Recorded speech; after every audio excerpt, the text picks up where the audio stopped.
Olá pessoal, muito boa noite para você que nos assiste aqui na TVT e nos acompanha pela Rádio Brasil Atual. O Revista Brasil TVT começa agora com a minha apresentação Cosmo Silva e da minha colega e jornalista Ana Rosa Carrara. Boa noite, Ana Rosa. Boa noite, Cosmo. Boa noite também a quem nos acompanha. Organizada pela Faculdade de Direito da Universidade de São Paulo, a Carta às Brasileiras e aos Brasileiros em Defesa do Estado Democrático de Direito já conta com mais de 300 mil adesões. O documento é uma resposta aos discursos autoritários de Jair Bolsonaro, nos quais contesta a lisura do processo eleitoral e ameaça não aceitar os resultados das urnas eletrônicas.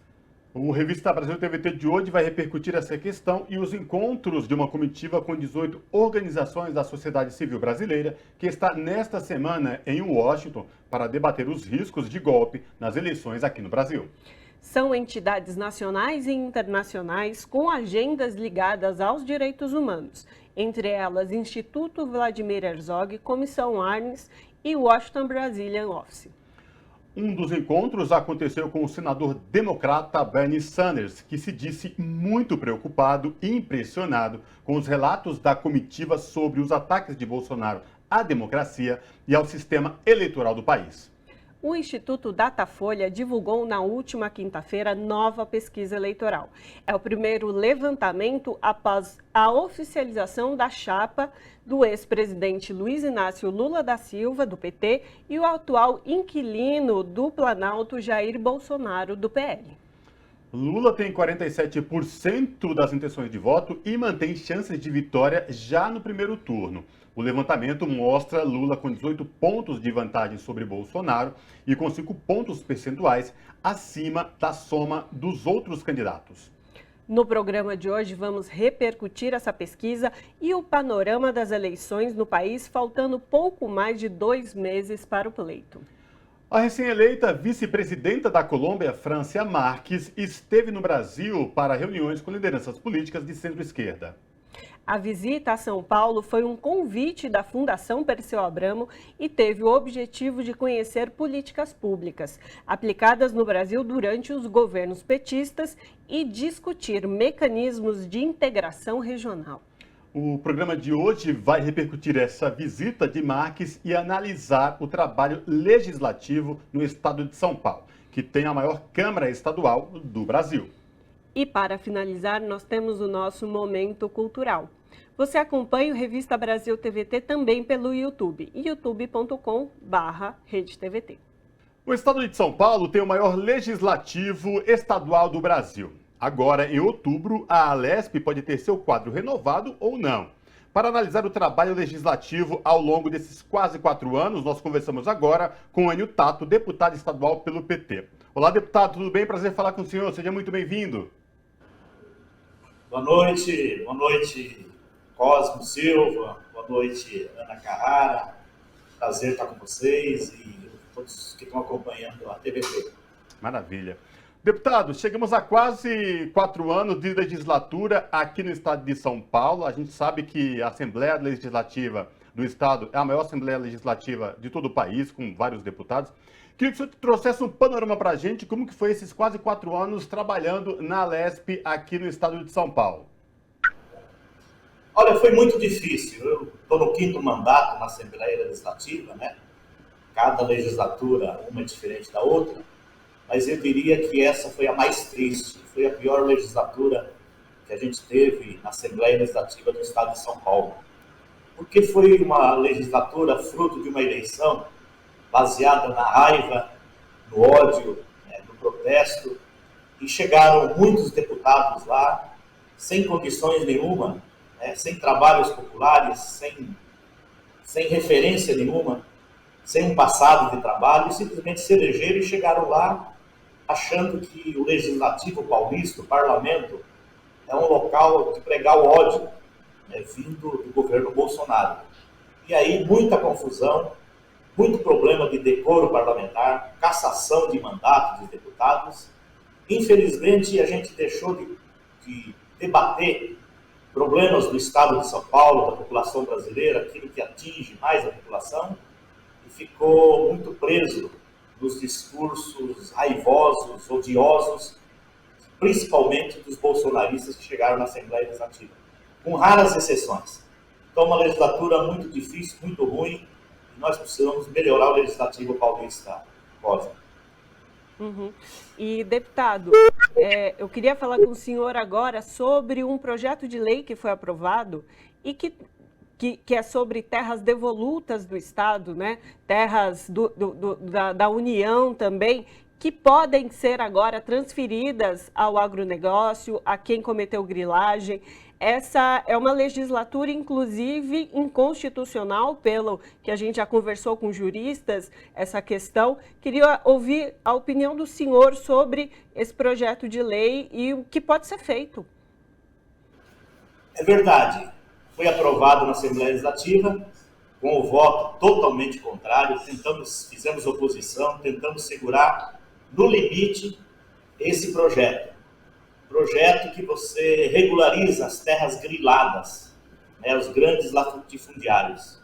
E muitos daqueles que não são latifundiários, que têm sua propriedade, o que vai acontecer agora? E isso é histórico.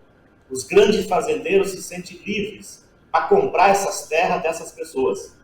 Então, um projeto inconstitucional, tanto é que a nossa bancada, através da nossa líder, a deputada Márcia Lia, já entramos na justiça para a gente derrubar isso que foi aprovado de forma irregular e absurda na Assembleia Legislativa. O problema é que teve uma união dos apoiadores do Dória, que foi o último projeto que o Dória mandou para a Assembleia Legislativa, juntamente com o atual governador Rodrigo Garcia, junto com os bolsonaristas, que eles se uniram novamente, né, contra a população, contra os acampados, contra o pessoal do MST, contra os pequenos produtores, e simplesmente para privilegiar os latifundiários, aqueles que já são donos de terra, que fazem especulação e querem comprar esse restante das terras que agora está sendo regularizado pelo governo, né, de forma irregular, para acumular mais ainda terras na mão de pouca gente e menos na mão daqueles que produzem, principalmente os alimentos que chegam à nossa mesa. Deputado Enio Tato, agora eu vou discutir com o senhor, quero ouvi-lo, sobre um panorama estadual. Os desafios, inclusive, desse estado mais rico da federação, mas também cheio de contradições. O senhor, como parlamentar aqui no estado de São Paulo, o senhor participou das plenárias do orçamento estadual. O que o senhor percebeu, o que o senhor viu e mais? Quais os desafios para o próximo governador, por exemplo, um governador que venha do seu partido, Fernando Haddad, que lidera aí as pesquisas de intenções de votos para o governo do estado de São Paulo? Queria que o senhor falasse para os nossos telespectadores aqui da TVT e ouvintes da Rádio Brasil Atual desses desafios e o que o senhor viu e presenciou nas plenárias do orçamento estadual. Nós fizemos 30 audiências públicas, rodamos todo o estado de São Paulo, todas as regiões, desde o Pontal, do Vale do Ribeira, do Vale do Paraíba, região de Ribeirão Preto, e conversamos com muita gente nessas audiências públicas que foram presenciais e online. O que a gente percebe, e simplesmente foi confirmado? O estado de São Paulo é um estado muito rico. Nós estamos, esse ano, num orçamento de 286 bilhões. O próximo governador, no ano que vem, vai administrar mais de 300 bilhões, mas tem um povo pobre. Esse dinheiro é muito mal distribuído para a população do estado de São Paulo. Vou dar só um dado que a gente ouviu muitas reclamações no estado de São Paulo, principalmente em época de pandemia, a miséria, o desemprego, né, a pobreza que existe num estado tão rico. Por quê? Porque esse orçamento é muito mal distribuído. Só para você ter uma ideia, pastas, secretarias que mexem diretamente com o ser humano, com gente, com as famílias, né, os jovens, com os idosos, com os adolescentes, não é contemplado de forma adequada no orçamento. A Secretaria de Assistência Social, que cuida, por exemplo, do Bom Prato, que cuida das APAES, que cuida dos convênios com as entidades da sociedade civil, com as prefeituras, essa secretaria no estado de São Paulo tem apenas 0,46% do orçamento, menos de 0,5% do orçamento. A Secretaria da Juventude e da Cultura, que mexe com o jovem, que dá caminho, que dá perspectiva de vida, dá lazer, né? A cultura alimenta a alma do jovem, essas duas secretarias também têm menos de 0,5% do orçamento do estado de São Paulo. O esporte tem apenas 0,10%, esporte e lazer, do orçamento. E a cultura, apenas 0,39% do orçamento. Então não tem dinheiro para a periferia das grandes cidades, para os pequenos municípios, para fazer programas sociais que atenda a população que mais necessita.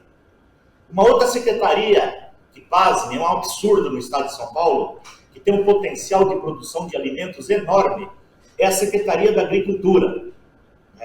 Tem apenas 0,30% do orçamento. O grande latifúndio do estado de São Paulo, ele não precisa da Secretaria da Agricultura. Ele tem financiamento próprio. Banco do Brasil, BNDES, Caixa Econômica Federal, Banco Mundial.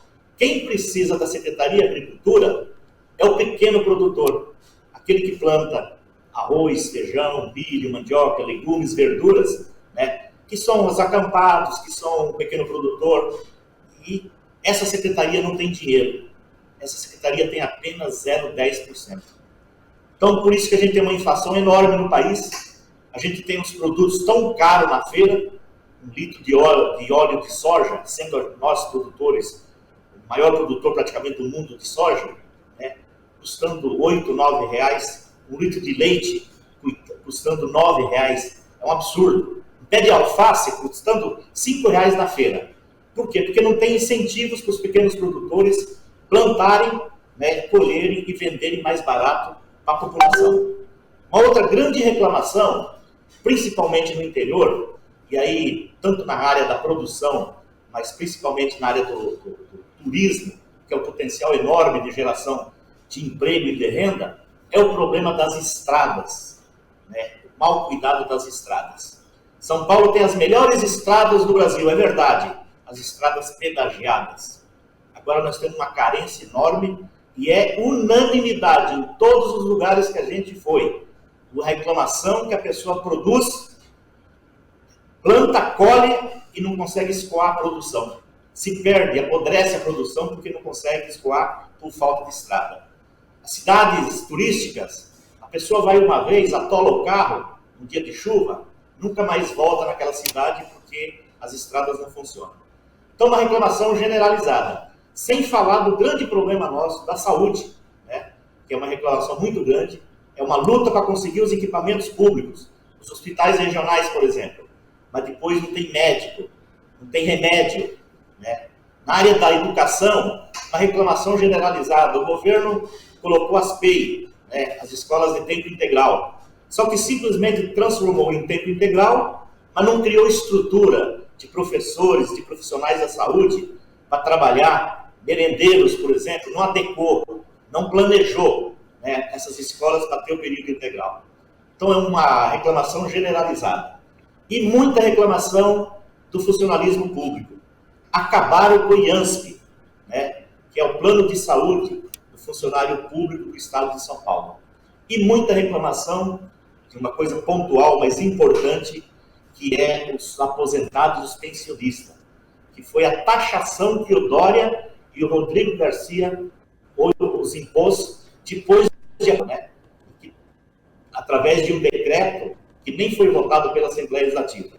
Que isso, o governador que ganhar as eleições, eu espero que seja o Haddad, que derrube, que revogue esse decreto, né, que taxa os aposentados e os pensionistas imediatamente. Então é um conjunto de reclamações no estado de São Paulo, um estado rico. Se fosse qualquer outro estado, Cosmiana, as pessoas poderiam falar que faltava dinheiro. Mas no estado de São Paulo não falta dinheiro, tem dinheiro. Tanto é que o Dória, na sua despedida, falou que estava deixando 50 bilhões em caixa.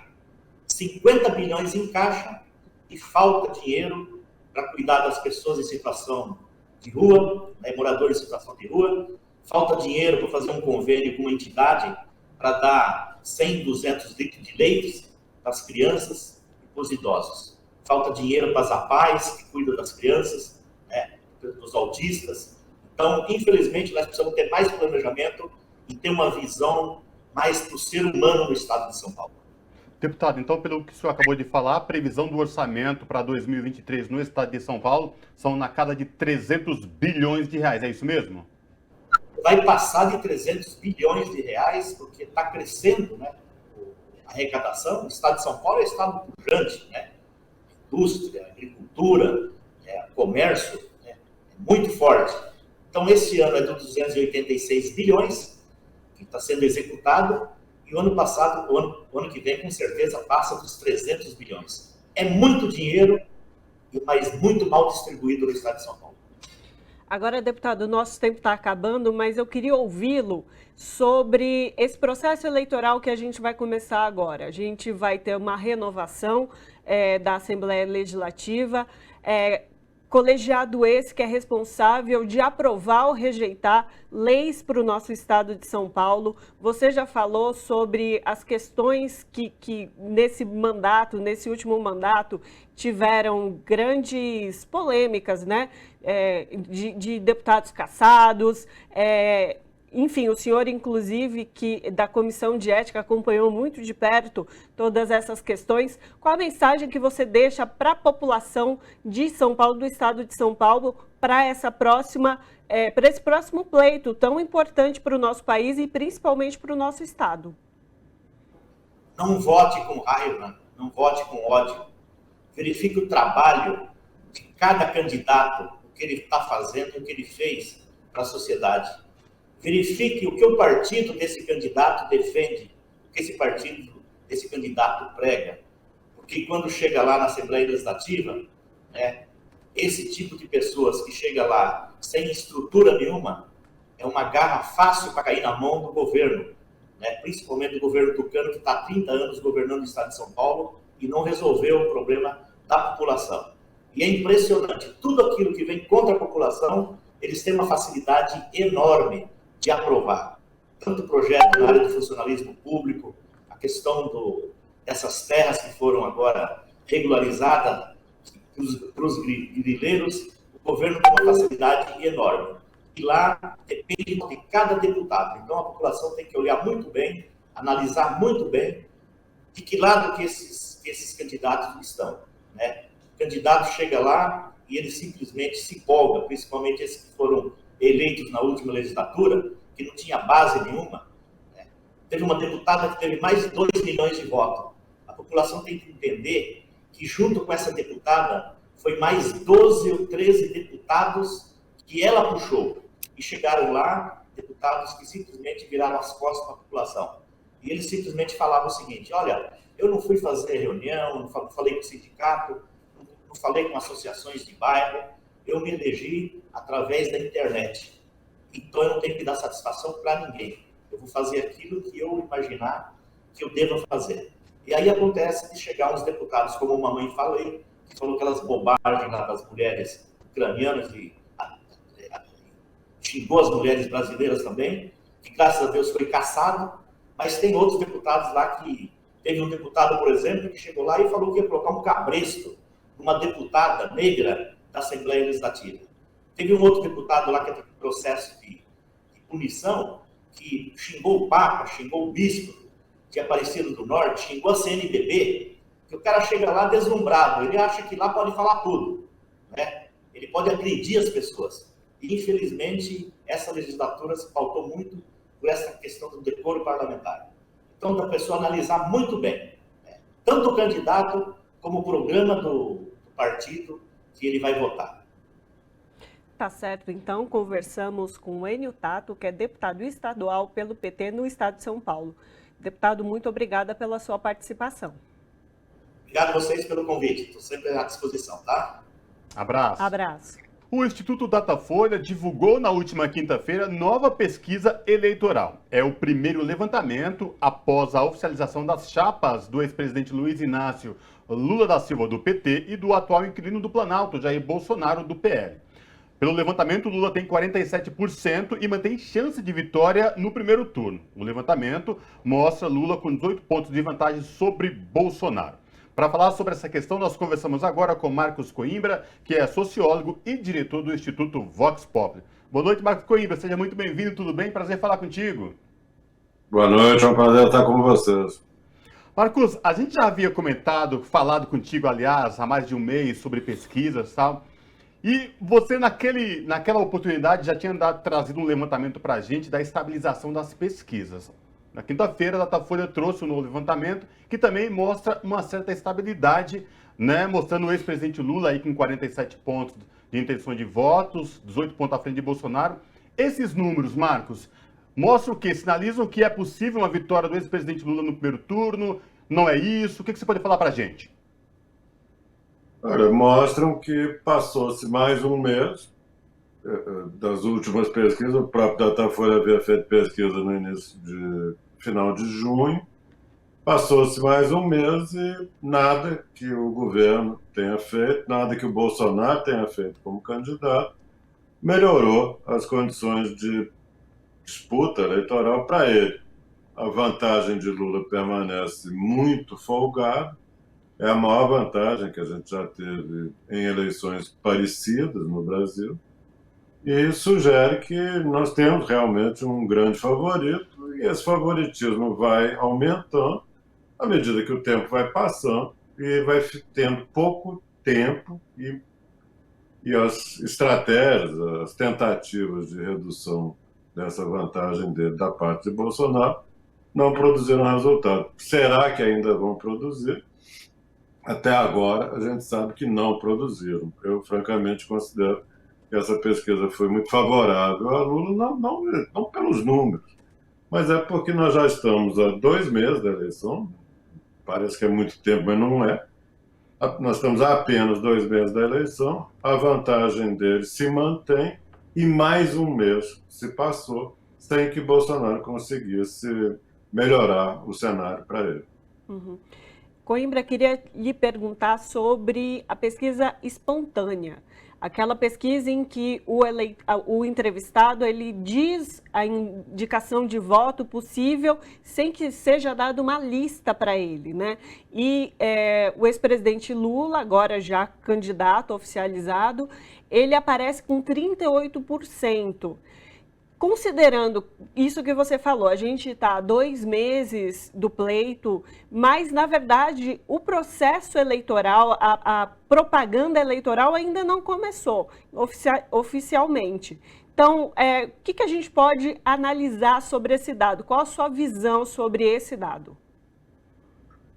Nós, ao longo dos anos, nós estamos reduzindo o tempo e a quantidade de espaço que resta para a propaganda eleitoral. Nós já tivemos eleições em que havia 3 meses de propaganda eleitoral gratuita na televisão e no rádio. E os candidatos tinham 1 hora que dividiam entre si todos os dias da semana, incluindo o sábado e o domingo. Então, nós já tivemos um período, logo depois da redemocratização, em que o sistema político considerou que era bom que todo mundo tivesse muita informação. Eu, pessoalmente, concordo com isso. Ao longo dos anos, foi diminuindo. E foi diminuindo até chegar ao padrão que nós vamos ter na eleição deste ano. Apenas 30 dias, com propaganda dia sim, dia não, sem incluir o fim de semana. E o tempo total para todos os candidatos somados foi reduzido para 20 minutos. Sinceramente, a cada eleição, o tamanho e a influência da propaganda eleitoral na televisão e no rádio diminui. Então, o que é bom para quem está na frente e é muito ruim para quem precisa crescer, precisa, pelo menos, tentar crescer, que é o caso do Bolsonaro este ano. Então, ao contrário de eleições passadas, eu acredito que nesta eleição nós vamos ter muito pouca influência de televisão e do rádio na eleição presidencial. Não estou falando das outras, porque enquanto que na eleição presidencial o eleitorado já está muito decidido, nas pesquisas passa de 70% o total de decisão, e quando você vai no eleitorado de Lula e de Bolsonaro, você constata que, no caso de ambos, as pessoas que dizem que vão votar neles, a proporção passa de 80%. Então, o eleitorado de Lula já está 80% decidido. Assim, quase a mesma coisa para Bolsonaro. O que tem menos decisão é o eleitor do Ciro. E é por isso que muita gente imagina que daqui até o dia 2, até a data do primeiro turno, pode haver uma migração desse eleitor de Ciro, indeciso, não definido por ele, que pode provavelmente passar para Lula. Essa que seria a grande confirmação da chance que essa pesquisa mantém das vitórias de Lula no primeiro turno. Coimbra, esse levantamento mais recente, agora do final de julho, o Datafolha mostra o ex-presidente Lula com 52% dos votos válidos e mais de 70%, 71% do eleitorado dizendo que já está definido o seu voto, não muda mais. Neste cenário atual, o Ciro Gomes seria o fiel da balança para a solidificação de uma vitória no primeiro turno do ex-presidente Lula? Sim, não ele. O eleitor que está pensando em votar nele. Ele próprio já deu mais de uma vez demonstrações de que acha que ele tem a posição mais correta do mundo e não pretende mudar. Mas isso é a opinião dele. E a opinião dele, neste momento, está sendo questionada até por integrantes da sua família. O grupo político deles no Ceará acabou de fazer uma coisa que o irmão dele, ex-governador, senador, achou errado, que foi brigar com o PT na hora de escolher o candidato ao governo do estado do Ceará, que eles vêm governando, dividindo tarefas há muito tempo. Então o Ciro é uma pessoa com o jeito dele ser. Mas o eleitor do Ciro não. Existe uma parcela de eleitorado do Ciro, que é o que parece, vai fazer o que ele, Ciro, indicar. Mas nas pesquisas o que você vê é que mais da metade do eleitorado do Ciro, então esses 8 pontos que ele tem, 9, 7, por aí, metade, 3, 4, 4,5% do eleitorado que está com o Ciro neste momento, não tem certeza se vai ficar com o Ciro. É por isso que é dali que pode sair o grande fator, mas não é só dali, ainda há uma parcela de eleitorado de outros candidatos que também está pensando nisso. Você vê se o Janones, o André Janones, que é um deputado ligado ao movimento de caminhoneiros, mas não é bolsonarista. O Janones está cogitando, e vem falando publicamente, que votará em Lula no segundo turno, e tem uma conversa em andamento aí. Ou seja, não é que eu estou dizendo que vai acontecer, só estou dizendo é que não é a única chance de uma confirmação da vitória do Lula no primeiro turno. Não é a única confirmação, não é só o movimento de eleitores de Ciro. Há outras coisas que podem contribuir, considerando que Lula já tem, na média das pesquisas presenciais, ele já tem 3 meses que ele vem se mantendo sempre acima da possibilidade de vitória no primeiro turno. Pequena, 52, 53, 54, ele vem se mantendo nessa faixa, ainda é insuficiente para você dizer assim, vai ser, mas já é uma indicação de que ele já reúne, talvez sozinho, o potencial de vitória no primeiro turno, ainda havendo essa chance de migração, de um voto útil, como se diz, de eleitores de Ciro e de outros candidatos. Uhum. Coimbra, gostaria de escutá-lo agora sobre o eleitorado jovem. Essa faixa etária de 16 a 29 anos, 51% já disse que indica voto no candidato e no ex-presidente Lula, né? Agora já candidato. Essa é uma população que nos governos do Lula ou era muito criança ou muito jovem, não votava. O que explica essa intenção de 51% dessa faixa etária para o ex-presidente Lula? Qual que é a sua análise sobre esse dado? Eu acho que tem a ver com os mesmos fatores que explicam a grande vantagem que Lula tem no universo do eleitorado. Tem a ver com as qualidades do Lula, perceptíveis pelas pessoas. O cara legal, a pessoa de bons sentimentos, se relaciona bem com todo mundo, compreende as pessoas, fez um bom governo, ele tem muitas qualidades aos olhos das pessoas que o admiram. E também tem a ver com os defeitos óbvios do senhor Jair Bolsonaro, que é um péssimo presidente, na opinião da maioria das pessoas, é o pior presidente que já teve no Brasil, tem uma pauta extremamente antipopular em várias questões. Então, eu acho que é natural que os jovens que tendem a ter uma certa, vamos dizer assim, posições mais explícitas, mais corajosas, sejam mais anti-Bolsonaro do que a média da população. Eu não vi com nenhuma surpresa esse resultado. Acho que Bolsonaro faz por merecer essa baixa intenção de voto entre jovens, entre mulheres, entre negros, entre pessoas LGBTQIA+. É só olhar a intenção de voto desse tipo de eleitor, desse tipo de cidadão, que foi extremamente humilhado, maltratado, desrespeitado nesse governo. Como todo mundo sabe, né, que entre as mulheres votam muito menos em Bolsonaro do que os homens. Os negros votam muito mais em Lula do que a média da população. Na recente marcha LGBT em São Paulo, foi feita uma pesquisa lá entre as pessoas que participaram do evento. Lula tinha 95% da intenção de voto. É natural que seja, porque o Bolsonaro sempre foi um sujeito que não respeitou, fez tudo que podia para prejudicar. Então, imaginar que as pessoas iriam votar nele não faz sentido. Então, qualidades de Lula, defeitos de Bolsonaro, é sempre a razão. Somado, no caso, a essa militância mais intensa que a juventude geralmente possui. Coimbra, eu queria te ouvir agora sobre uns fatos que vêm repercutindo aí nas últimas 2 semanas. Um fato deles, reunião de bolsonaros com embaixadores para atacar o sistema eleitoral brasileiro e as urnas eletrônicas. Na convenção do PL, que oficializou Bolsonaro candidato pelo PL, mais ataques ao judiciário, à democracia e conclamando seus seguidores para 7 de setembro.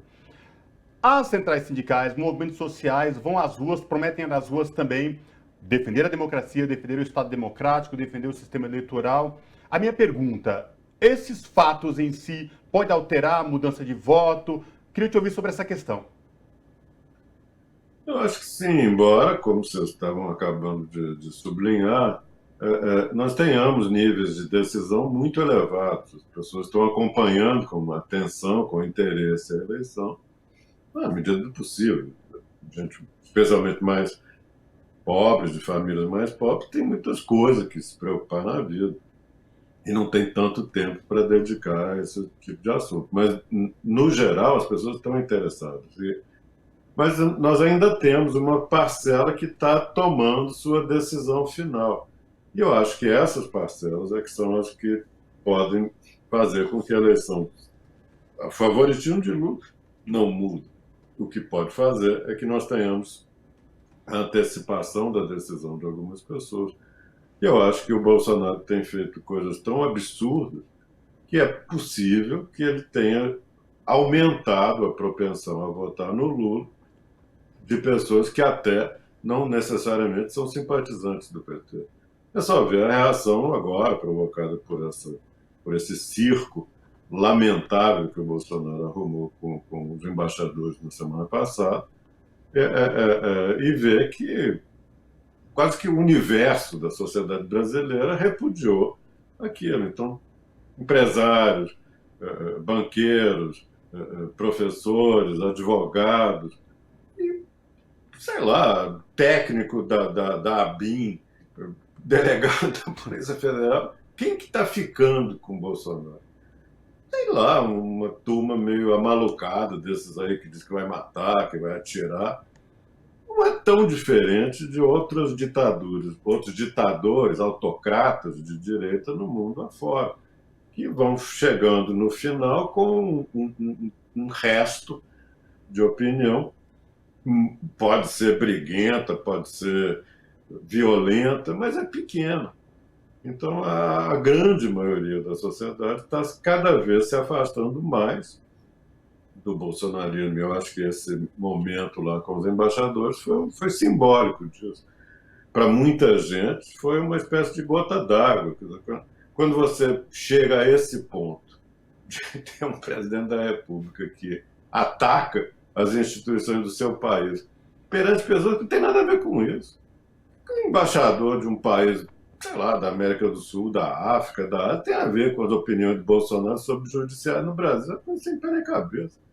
Ele ia atacar nominalmente ministro do Supremo perante pessoas que tem um embaixador ali que acabou de chegar no Brasil e que vai embora daqui a pouco. Eles são funcionários públicos dos seus países, cuidando dos interesses do país. Não tem nada a ver com essas bobajadas de Bolsonaro. E eu nem sei quem são esses tais generais que recomendaram que ele fizesse esse circo inútil e que só serviu para desgastá-lo perante uma parcela da opinião pública brasileira que tinha restrições a ele, mas tudo tem a tal da gota d'água.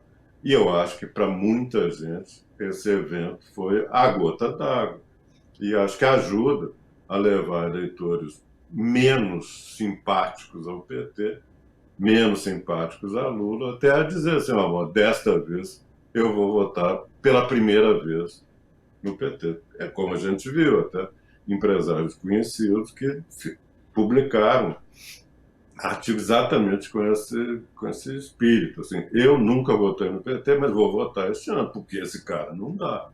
E eu acho que esses gestos do bolsonarismo nessa ânsia de reverter a vantagem de Lula ajudam a aumentar a possibilidade de que tenhamos uma decisão mais rápida e tenhamos também, que é muito importante, a desmoralização da reação contrária desse resto bolsonarista que está ficando menor e às vezes mais radicalizado.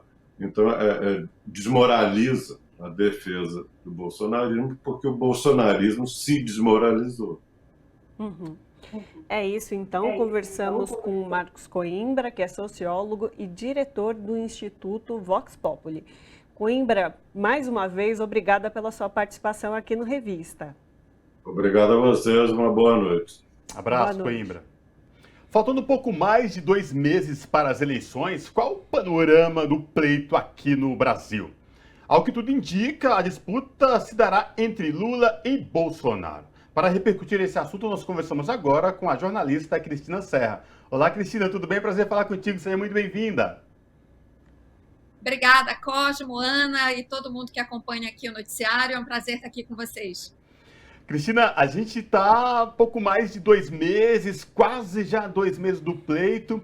Eu queria que você trouxesse um panorama geral do que se projeta aí para essas eleições aqui no Brasil, agora no dia 2 de outubro.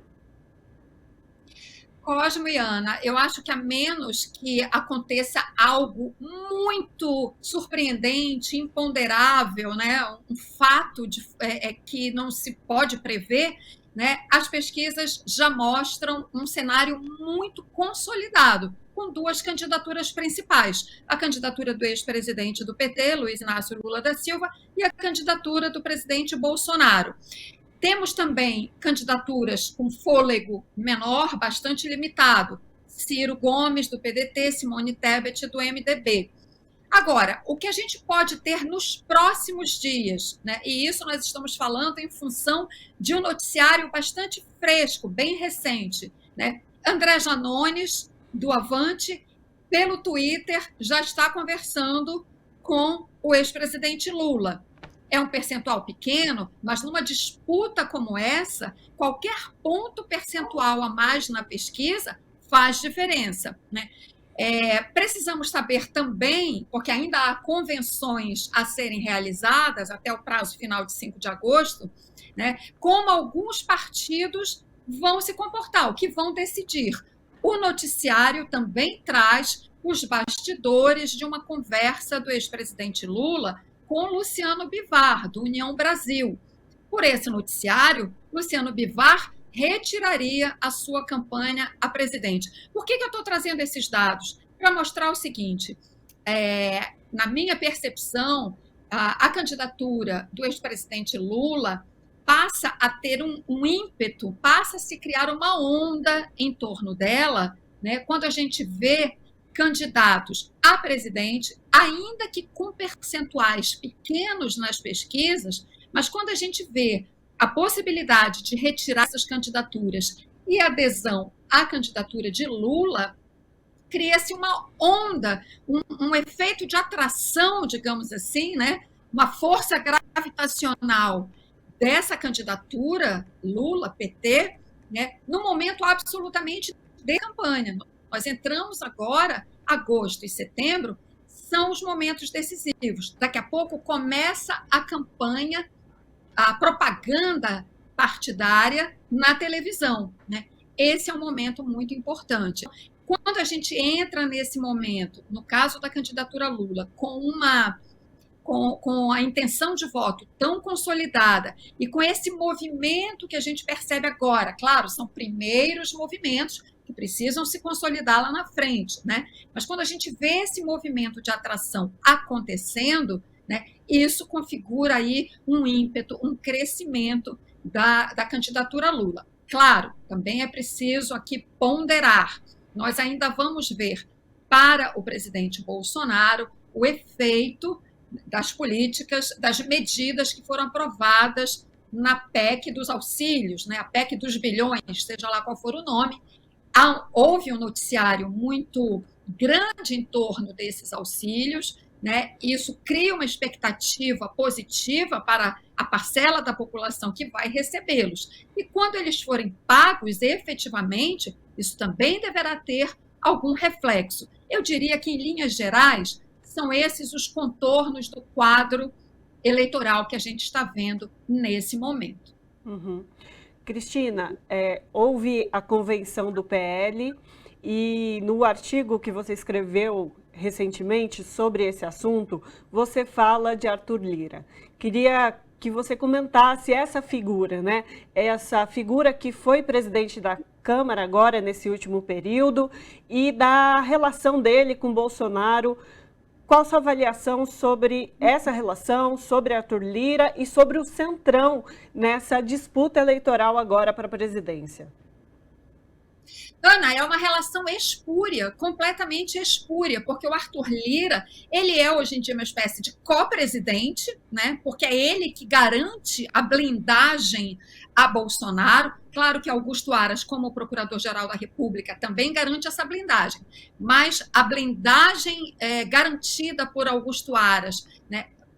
A blindagem garantida por Arthur Lira na Câmara, né, ao sentar sobre os pedidos de impeachment e ao garantir a aprovação da PEC da compra de votos, ou PEC dos auxílios e muitas outras medidas que favorecem Bolsonaro, isso configura uma aliança completamente espúria. E como é que ele consegue essa aprovação? Porque ele comanda, ele é o principal operador do orçamento secreto na Câmara. Então, nós temos o Congresso mais corrompido, mais degradado, né, da história contemporânea do Brasil, corrompido pelo orçamento secreto e, ao mesmo tempo, um governo corrupto também. São as duas pontas desse esquema, né?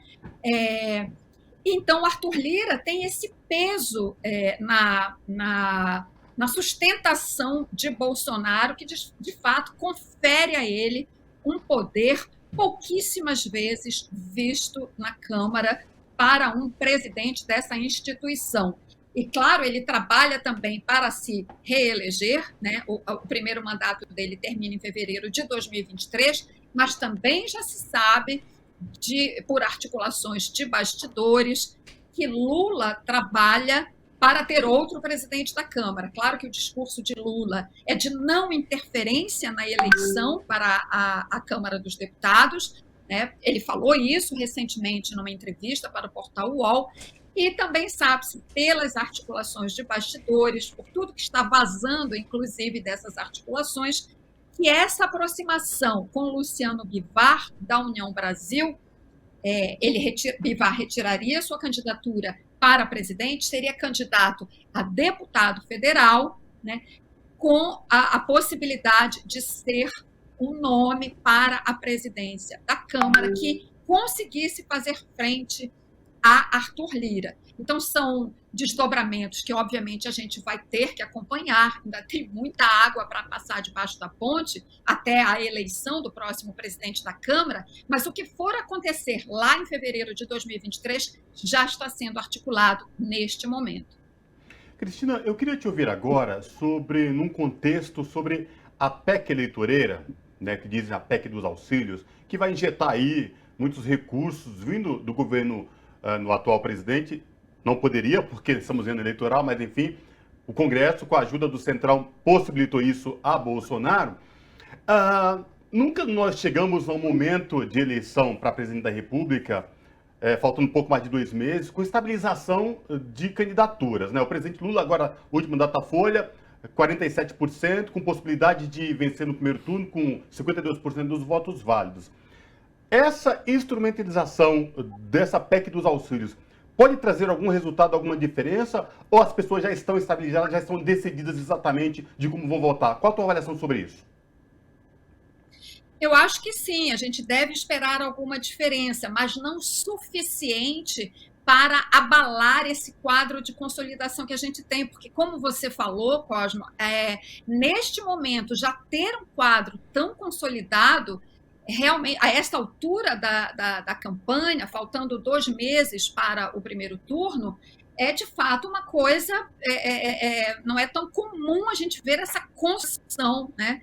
É tão evidente. Agora, o pagamento dos auxílios, de fato, deve ter alguma repercussão, porque isso traz algum alívio para quem está em situação de desespero. Nós estamos falando de um país com 33 milhões de pessoas passando fome. Agora, tem o impacto da inflação também sobre esses auxílios. Então, o efeito desses auxílios talvez não seja tão grande, né, para mudar esse quadro. Então, de qualquer maneira, é importante a gente frisar aqui uma coisa. Por que eu estou falando isso? Essas pesquisas, sobretudo a Datafolha, que é a pesquisa mais recente, mostra que, nos números gerais, não houve uma alteração de fato. Os números são estáveis nas intenções de voto para todos os candidatos.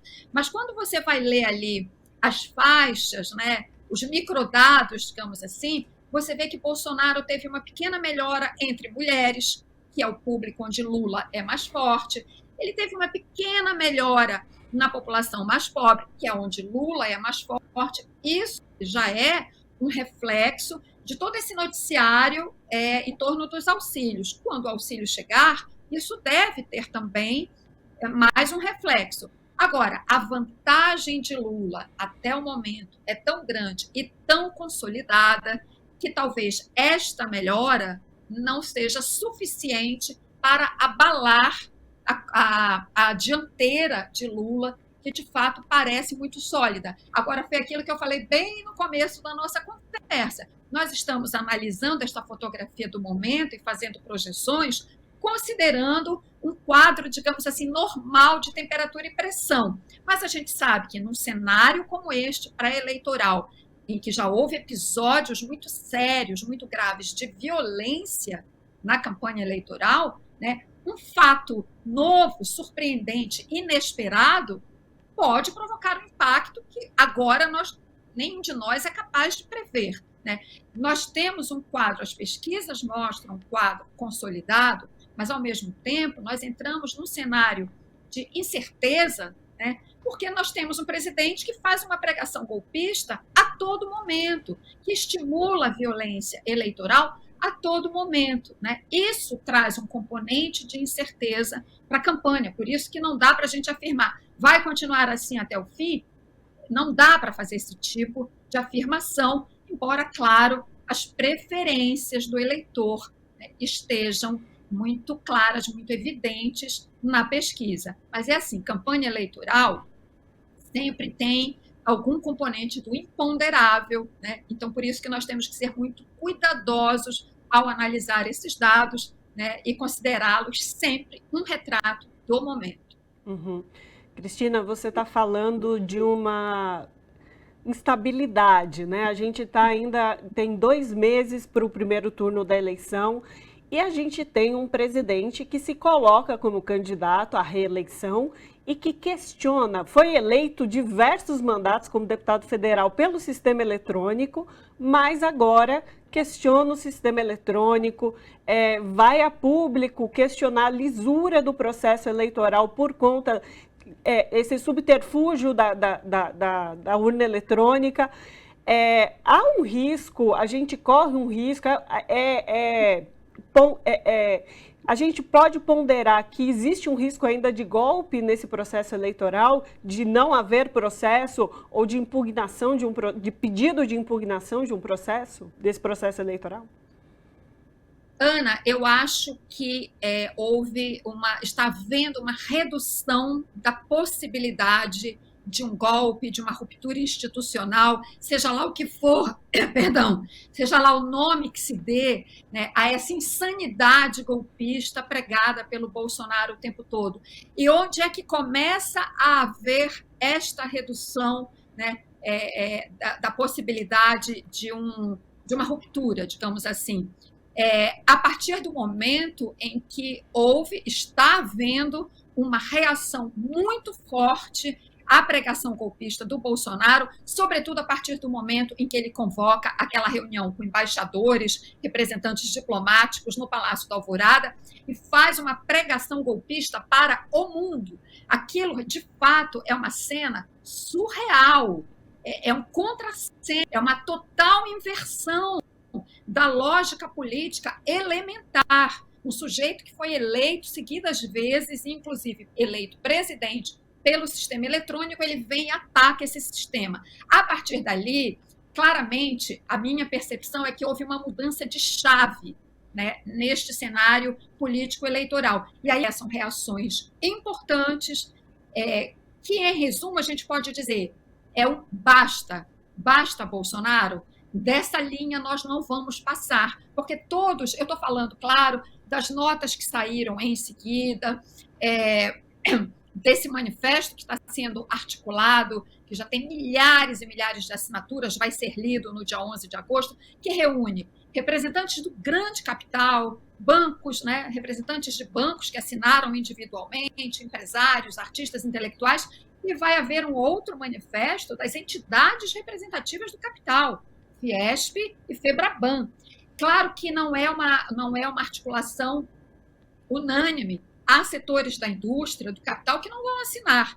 Mas aqueles que estão assinando, que são representantes absolutamente significativos, importantes dos setores que eles representam, estão dizendo, chega, nós estamos aqui para defender a democracia e o Estado democrático de direito.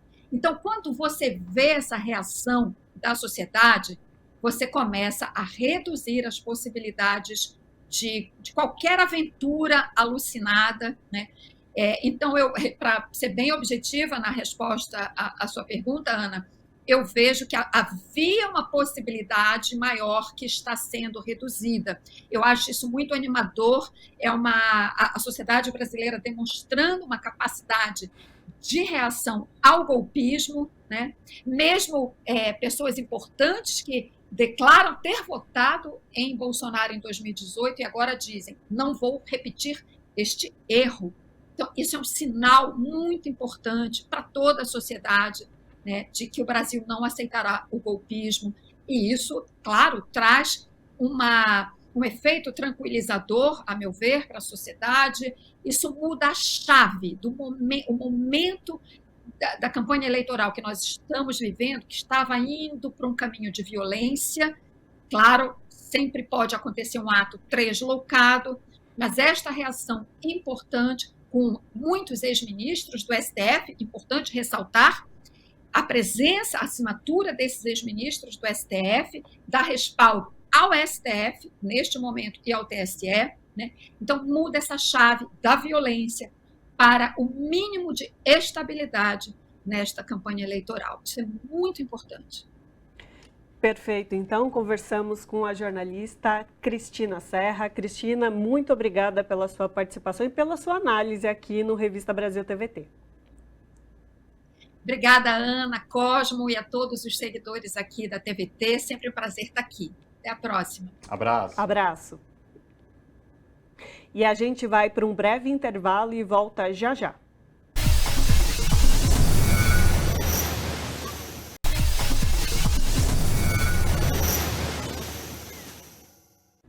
De volta com Revista Brasil TVT, aqui na TVT e também na Rádio Brasil Atual. A recém-eleita vice-presidenta da Colômbia, Francia Márquez, esteve no Brasil para reuniões com lideranças políticas de centro-esquerda. A visita a São Paulo foi um convite da Fundação Perseu Abramo e teve o objetivo de conhecer políticas públicas aplicadas no Brasil durante os governos petistas e discutir mecanismos de integração regional. Para falar com a gente sobre essa questão, nós conversamos agora com Tamires Sampaio, que é diretora do Instituto Lula. Olá, Tamires, prazer falar contigo, seja muito bem-vinda, tudo bem?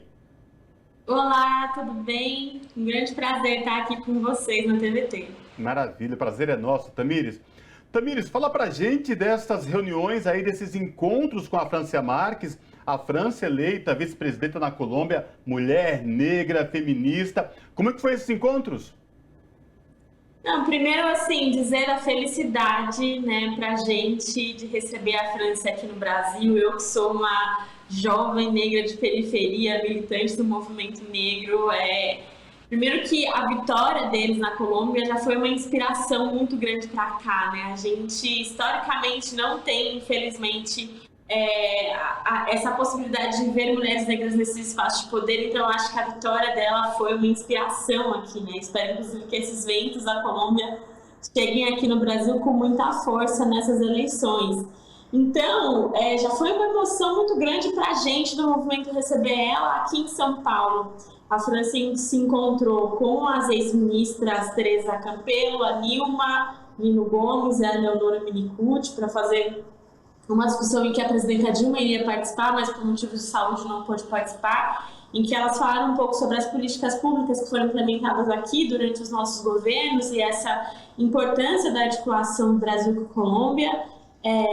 Ela também encontrou com o presidente Lula, em que eles falaram sobre essa necessidade da gente retomar a articulação entre os países da América Latina, e aí que bom que a gente está vendo vitórias, né, da ala progressista e mais à esquerda, tanto na Argentina, no Chile, agora na Colômbia, e esse ano, se tudo der certo, estamos caminhando para ter essa vitória aqui no Brasil também, e se encontrou com lideranças do movimento negro. Essa foi uma reunião que eu tive a felicidade de participar. Ela começou essa reunião falando sou pelo que somos, né, o Ubuntu, essa filosofia africana que mostra que a gente porque a gente é coletivo, né, tudo que o nosso povo passa, a gente passa em conjunto, o que mostra o quanto que ela está atenta, de fato, a essas lutas, como ela percebe que a vitória dela na Colômbia foi uma vitória, na realidade, de todas nós. Uhum. E, Tamires, queria aproveitar para te perguntar o seguinte: nessa passagem do agora candidato Lula por Brasília, ele esteve num evento da Sociedade Brasileira para o Progresso da Ciência. Você, como uma estudiosa acadêmica, ele fala desse momento que o Brasil vive no processo da ciência, uma evasão muito grande de pensadores, de pesquisadores, por conta da falta de investimento nessa área tão importante de desenvolvimento nacional, também das indústrias. E o ex-presidente Lula fala sobre a intenção de voltar a investir nesse campo da ciência, do progresso. Qual que é a sua visão? Você que também foi prounista, ele fala também dessa importância da educação, do acesso à educação. Qual que é a sua visão sobre essa participação nesse evento do ex-presidente Lula? Não, acho que essa participação do presidente Lula foi fundamental, porque ela, mais uma vez, demarca a diferença nossa para o outro campo, né? Nosso campo e o nosso projeto é um projeto que acredita na ciência, que valoriza a educação, que valoriza a pesquisa. Os governos do PT, os governos do Dilma foram governos que investiram muito nessa área, em contraponto a esse governo que é um governo negacionista, que é um governo genocida, que promove uma política de morte. Então, o presidente Lula participar dessa atividade, receber, né, o compromisso, inclusive nessa área de pesquisa, mostra que é isso, assim, demarca exatamente qual que é a nossa diferença, né, entre os que acreditam na ciência, na pesquisa, que valoriza e entende a importância da educação, versus o governo negacionista, né, falacioso das fake news. Tamires, vamos falar um pouco sobre protagonismo aqui na América Latina. Quando, então, o presidente aqui do Brasil, o presidente Lula, sempre deu atenção e falou da importância da América Latina como um bloco para trocar experiência, para a região como um todo se desenvolver. Francia Márquez vem no momento aí como recém-eleita vice-presidenta da Colômbia, junto com Petros, vão à Colômbia, que pela primeira vez tem um governo progressista. Como é que foi esse diálogo, se você participou, qual a expectativa, o que Francia Márquez pensa a respeito do futuro, sobre essa questão de voltar à América Latina como ser um protagonista aqui para a região como um todo?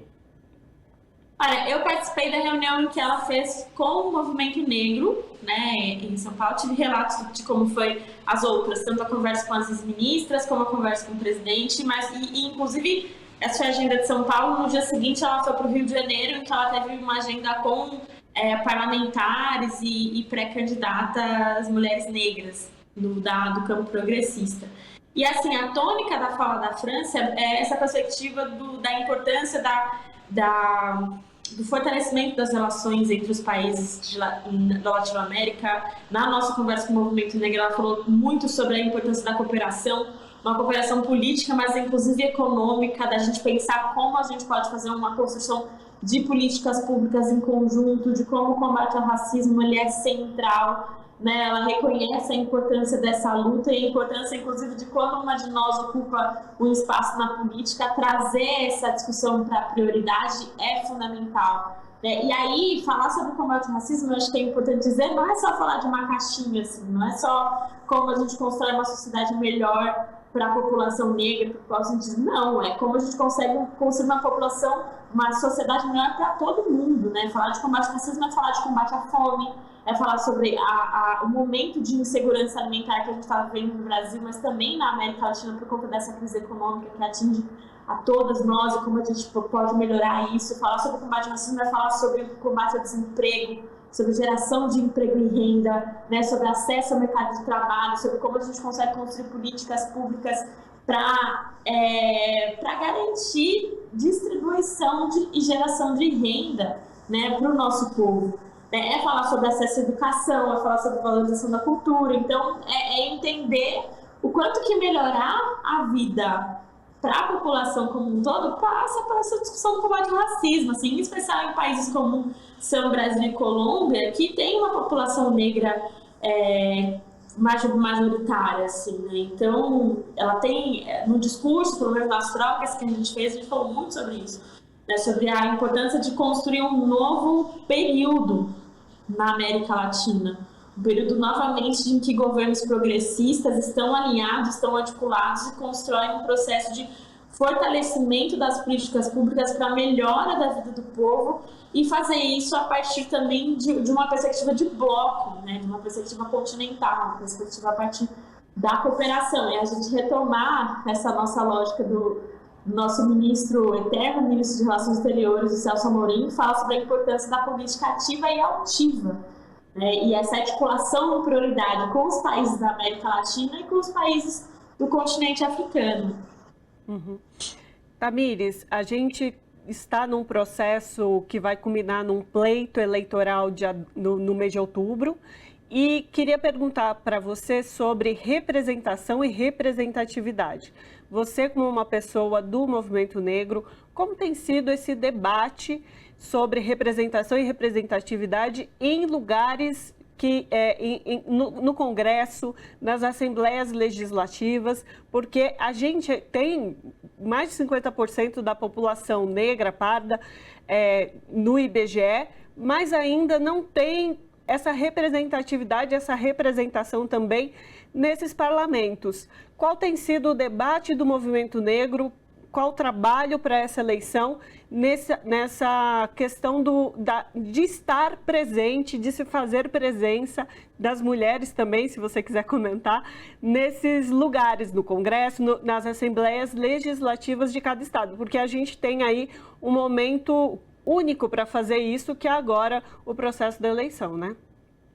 Exato. O Brasil, a gente é um país que tem de maioria mulher, né, e maioria negra, mas essa representação a gente não encontra nos espaços de poder, seja o poder legislativo, o poder executivo, muito menos o poder judiciário, né? E é fundamental essa discussão, né, entre representação e representatividade, porque a gente, enquanto movimento negro, enquanto movimento feminista, falta a importância da gente eleger mulheres, negros, indígenas, jovens, LGBTs, mas que tenham um compromisso com a transformação da sociedade, que tenham um compromisso com a defesa das políticas públicas, que tenham um compromisso com a defesa de um projeto de valorização da vida, né? Porque a gente está vendo que no governo Bolsonaro tem mulheres, tem pessoas negras que acabam representando um projeto de política de morte, de destruição de direitos. Então, é fundamental que a gente lute para que eleja mais mulheres, eleja mais negros e negras, eleja mais jovens, mais LGBTs, mais trabalhadores, né, no poder, mas que sejam pessoas com compromisso com a defesa de uma sociedade, de uma política de valorização da vida, de geração de emprego, de combate à fome, de combate à desigualdade e às demais violências, porque é só assim que, de fato, a gente vai conseguir fazer um processo de transformação social, né? Reconstruir o Brasil novamente. Tamires, você é diretora do Instituto Lula. Imagino que essa convivência com o ex-presidente Lula dê um ânimo maior, principalmente para quem vem de periferia. Você falou exatamente isso, uma mulher negra, cotista. Fala pra gente como é que é discutir com ele esses temas e a empolgação dele, a avaliação dele sobre todo esse momento que a gente vem vivendo, quando a gente diz respeito a discutir exatamente esse poder, empoderamento, estar nos lugares de decisão, preencher as assembleias legislativas, o Congresso, até mesmo os governos aí nos estados. Como é que é essa discussão com ele?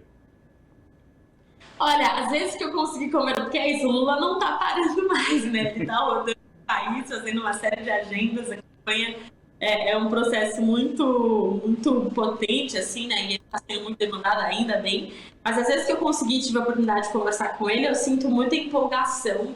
E eu sinto muito esse sentimento que ele tem acho que até assim, de inconformidade, sabe, de ver o que está acontecendo com o Brasil hoje, né? Porque o Lula, quando saiu da presidência, o Brasil tinha saído do mapa da fome, a gente estava basicamente com o índice de desemprego muito abaixo, né? A população mais pobre estava num processo de ascensão, de garantia de direitos, a juventude negra e periférica entrando na universidade. Então, era um momento em que a gente acreditava, o Brasil, mesmo diante de uma crise econômica mundial, conseguiu, né, passar por essa crise muito bem. Então, assim, ele acreditava que era disso para melhor, né, para melhorar a vida do povo. E acho que depois do golpe, e avaliar o que aconteceu com ele pessoalmente, politicamente, a perseguição política, a prisão política, mas também conseguir lutar e recuperar os direitos dele, garantir, mostrar a inocência, a perseguição que ele sofreu. E ter essa possibilidade de voltar a ser candidato, eu acho que é muito um sentimento de eu vou mostrar que é possível sim construir um país em que a população, em especial a população mais pobre, tem acesso à alimentação saudável todos os dias, né? Tem acesso ao emprego, tem a garantia de direitos, que o Estado brasileiro pode construir isso e garantir isso para as pessoas. Então tem muito esse sentimento nessa vontade, sabe? Quase como se fosse uma missão de vida, assim mesmo. Então tem esse sentimento nas conversas e também um pouco essa felicidade de ver o quanto que a gente está construindo uma nova geração de lutadores de referências políticas, né? O quanto que a juventude tem se mobilizado, as mulheres têm ganhado cada vez mais força, a população negra, as LGBTs, enfim. E da importância de ter essas pessoas também ao lado dele nos processos, né, de construção política. Isso é uma coisa que eu tenho falado, inclusive. Eu acho que o primeiro governo do Lula foi um governo que a gente, enquanto mulher, enquanto negra, enquanto periférica, era visto como objeto de política pública, porque era o Brasil passando fome, era o Brasil com desemprego, era o Brasil com miséria, e aí precisava do Bolsa Família, do ProUni, das cotas, do Minha Casa Minha Vida, para garantir esse acesso, e a gente, quanto objeto.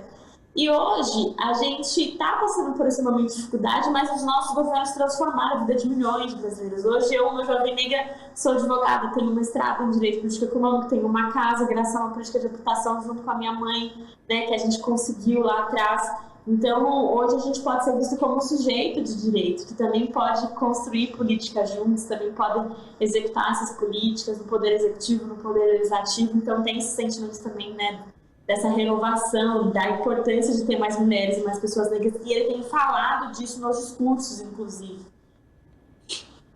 Tá certo, então nós conversamos com Tamires Sampaio, que é diretora do Instituto Lula. Tamires, muito obrigada pela sua participação aqui no Revista de hoje. Eu que agradeço. Até a próxima. Abraço. Tamires. Tchau, tchau. Eu vou te fazer um convite para você que nos assiste aqui na TVT e também nos acompanha pela Rádio Brasil Atual. Já fez inscrição no canal do YouTube da TVT? Rede TVT YouTube/Rede TVT. Vai lá, faz inscrição. Já é inscrito? Leva o convite para um conhecido seu, para o seu amigo, vizinho, parente, sobrinho, irmão, irmã, enfim, colega de trabalho. Vai lá, faz a inscrição no canal do YouTube da Rede TVT, você vai receber notificações e poder acompanhar nossa programação na íntegra. Mas além do nosso canal no YouTube, que você acompanha toda a sua programação na íntegra, você também tem a opção de fazer sua inscrição no canal do YouTube Cortes TVT. Neste Cortes TVT, você acompanha a programação de forma mais condensada. Por exemplo, o Revista Brasil TVT. Não quer ver todo o Revista Brasil TVT? Apenas uma entrevista? Vai lá no Cortes TVT do YouTube, que você acompanha aquela entrevista que você se identifica melhor ou que você quer ver especificamente. Portanto, youtube.com/RedeTVT ou youtube.com/Cortes TVT. Agora a gente vai falar sobre o ato do 11 de agosto. Organizado pela Faculdade de Direito da Universidade de São Paulo, a Carta às Brasileiras e aos Brasileiros em Defesa do Estado Democrático de Direito já conta com mais de 300 mil adesões. O documento é uma resposta aos discursos autoritários de Jair Bolsonaro, nos quais contesta a lisura do processo eleitoral e ameaça não aceitar o resultado das urnas eletrônicas. E para repercutir esse assunto, nós conversamos agora com Oscar Vilhena, que é professor de Direito e membro da Comissão Arnes de Direitos Humanos. Boa noite, professor Oscar Vilhena. Prazer falar com o senhor. Seja muito bem-vindo. Tudo bem? Boa noite. Um prazer estar aqui com vocês. Maravilha. Professor, vamos falar um pouco sobre este evento marcado para o 11 de agosto, evento esse que tem um papel muito importante, sobretudo esse atual momento que a gente vem convivendo com ataques à democracia e ataques ao sistema eleitoral brasileiro. Queria que o senhor trouxesse para a gente aqui, para os nossos telespectadores da TVT e ouvintes da Rádio Brasil Atual, expectativas para esse evento do 11 de agosto. Bom, de fato são dois grandes eventos que estão sendo organizados para esse 11 de agosto, né? Um primeiro deles, magnífico, que surgiu espontaneamente de ex-alunos da Escola de Direito do Largo São Francisco, tá? E rapidamente obteve um número fantástico de adesões, não só de pessoas do meio jurídico, mas também de pessoas do meio artístico, de cidadãos em geral, tá? É uma coisa muito impressionante porque ele surge de um ato que ocorreu em 1977, que foi a divulgação da Carta aos Brasileiros, né, lida por Goffredo da Silva Telles, no dia 8 de agosto, naquele momento, e que ali se encontram as sementes para o próprio processo de redemocratização brasileira, para a ideia da Constituição, né, das eleições diretas. Então, é muito simbólico que tantos anos depois os alunos tenham se sentido obrigados a reviver esse momento, a reatar os laços com a democracia, né? Então esse é um ato que vai acontecer às 11h30 da manhã no pátio ali do Largo São Francisco, e onde terão não só a leitura do manifesto, mas também a presença inclusive daqueles que estiveram em 77 assinando esse ato, como os ex-ministros Zé Carlos Dias, José Gregóri e tantos outros, né? E aí há um segundo movimento, e que também me parece bastante relevante, que é um movimento que articula entidades que não têm estado tradicionalmente, vamos dizer, na vigilância da democracia e das violações a direitos, né? Mas que, dada a gravidade dos ataques perpetrados pelo governo Bolsonaro contra as instituições, especialmente as urnas e o Tribunal Superior Eleitoral, assim como o Supremo Tribunal Federal, né, resolveram se manifestar. Né? Então é impressionante que nós tenhamos conseguido criar uma reação, né, por parte, ou testemunhar uma reação por parte da Fiesp, da FEBRABAN, da FEComércio, né, e também, inclusive, de entidades do agro. Né?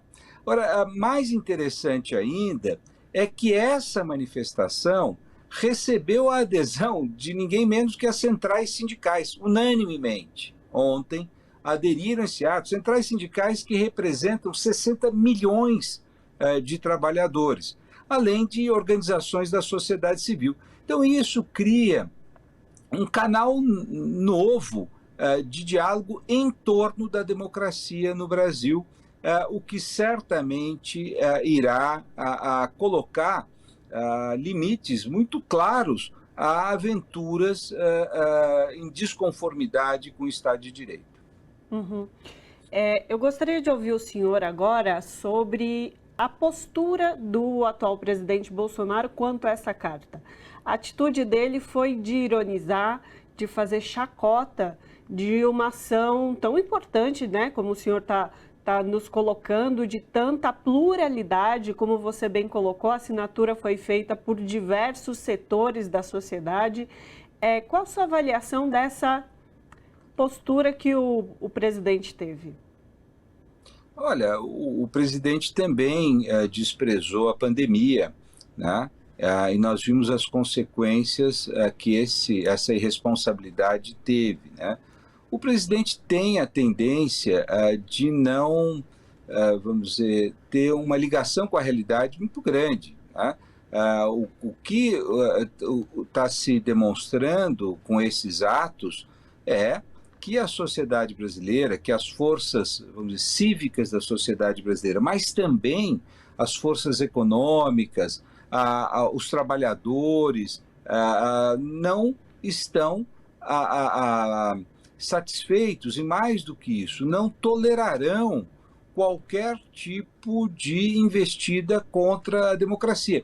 E o presidente busca, vamos dizer, negar esta realidade. A realidade é que as forças vivas da sociedade brasileira fizeram um compromisso e estão expressando um compromisso forte com a democracia, compromisso que ele não tem e que não aceitarão uma postura desleal, tá? Como aquela que ele teve ao menosprezar a integridade das urnas eletrônicas frente a embaixadores estrangeiros, uma postura absolutamente incompatível com a investidura do cargo que tem de chefe de Estado. Né? Então, eu acho que o presidente está em negação e desespero, né?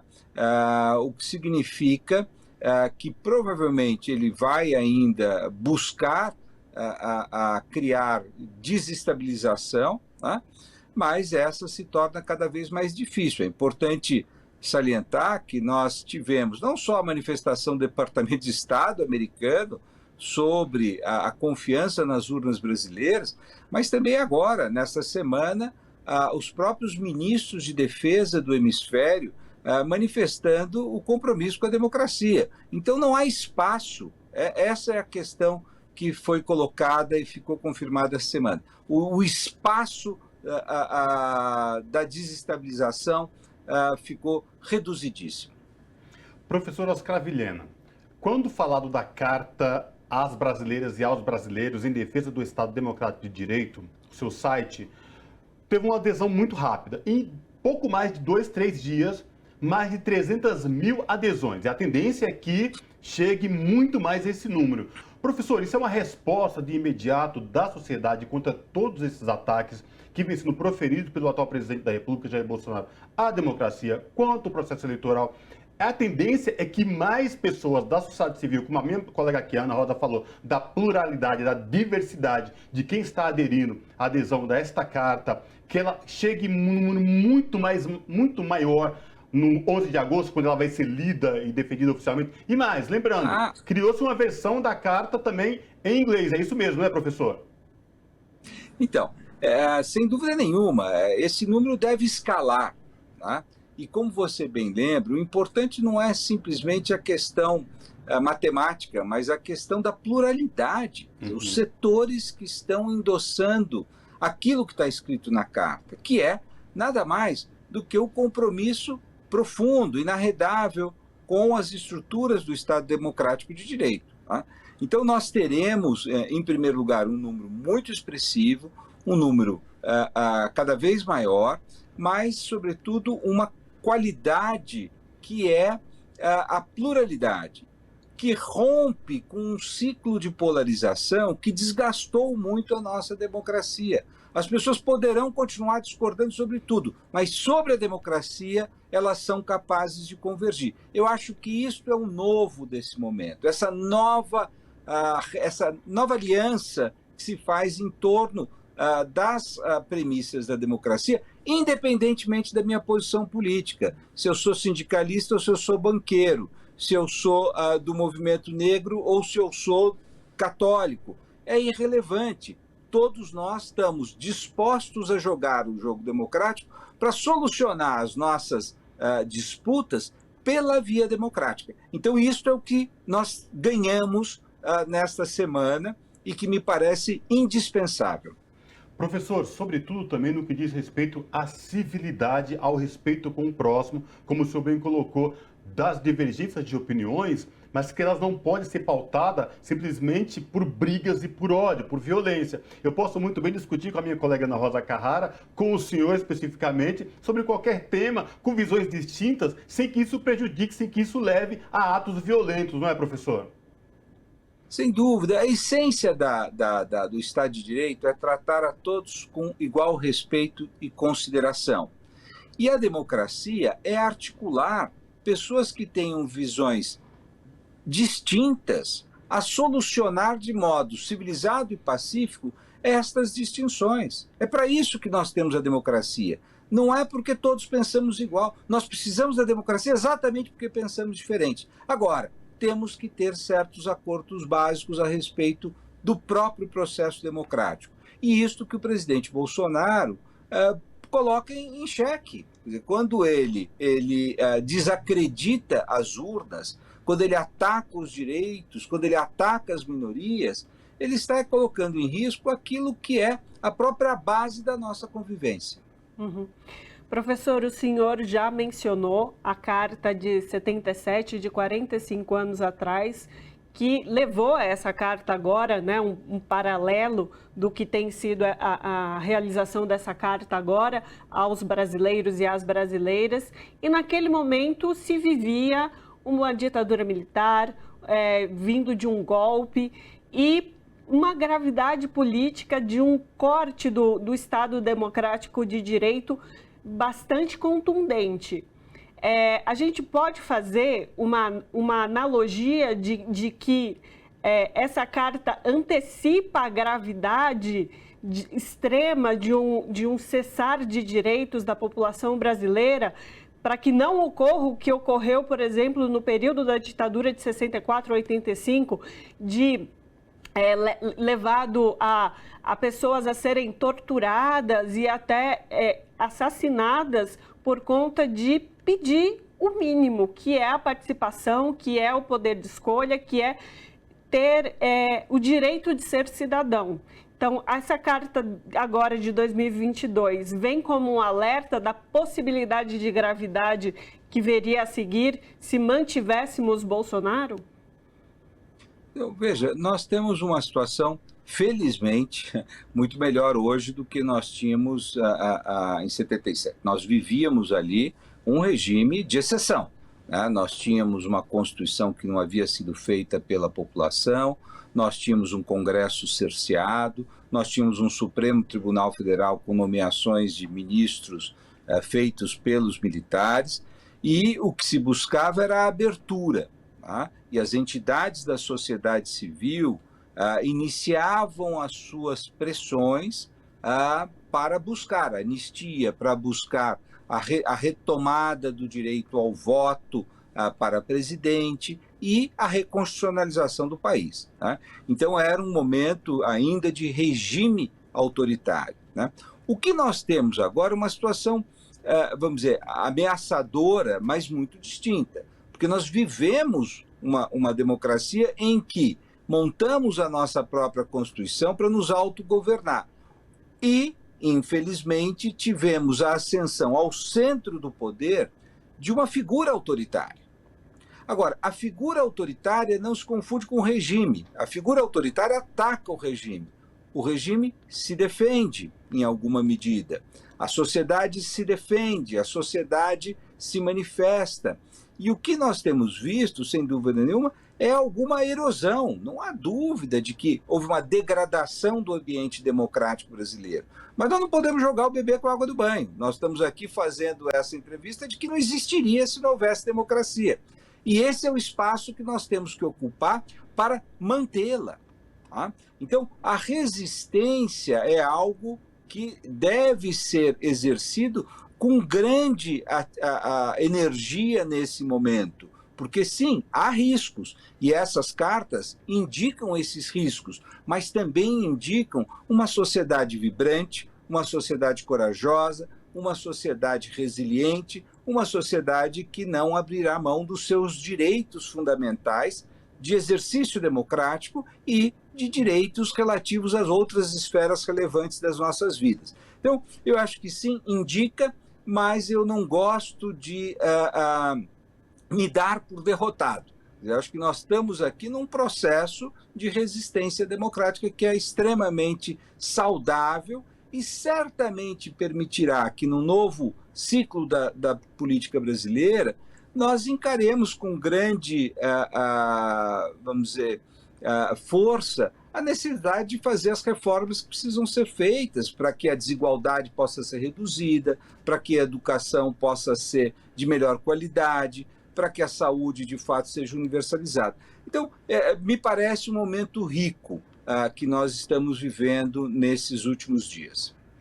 Professor, então só para deixar nossos telespectadores aqui da TVT e ouvintes da Rádio Brasil Atual antenados com o que vai acontecer no 11 de agosto. Além da leitura dessa carta às brasileiras e aos brasileiros em defesa do Estado Democrático de Direito, também será lido o manifesto, aquele manifesto da FEBRABAN e da Fiesp, é isso mesmo, professor? Veja, o manifesto não é da FEBRABAN e da Fiesp. Então, é um manifesto que, vou repetir, que junta as 11 centrais sindicais, a FEBRABAN, a Fiesp e uma centena de instituições, tá? A Universidade de São Paulo e tantas outras, né? Então, na realidade, serão feitas a leitura às 10 horas da manhã no Salão Nobre deste manifesto das entidades, né? Que tem um teor muito parecido com a Carta aos Brasileiros, que será lida às 11h30 da manhã no pátio da faculdade pelos ex-alunos. Tá? Então, são dois movimentos convergentes que têm as suas distinções, quer dizer, um é um movimento de indivíduos, de cidadãos, magnificamente espontâneo, né? E o outro é um movimento, vamos dizer, claramente de dissuasão daqueles que ousam se aventurar a buscar desestabilizar a democracia brasileira. Perfeito. Perfeito. E é isso, né? Dia 11, então, uma representação da pluralidade das entidades, representações e pessoas que estão resistindo e pela garantia do Estado de Direito, né? Conversamos com Oscar Vilhena, que é professor de Direito e membro da Comissão Arnes de Direitos Humanos. Professor, muito obrigado pela sua participação. Eu é que agradeço. Muito obrigado. Abraço, professor. E a gente vai para um breve intervalo e volta já já.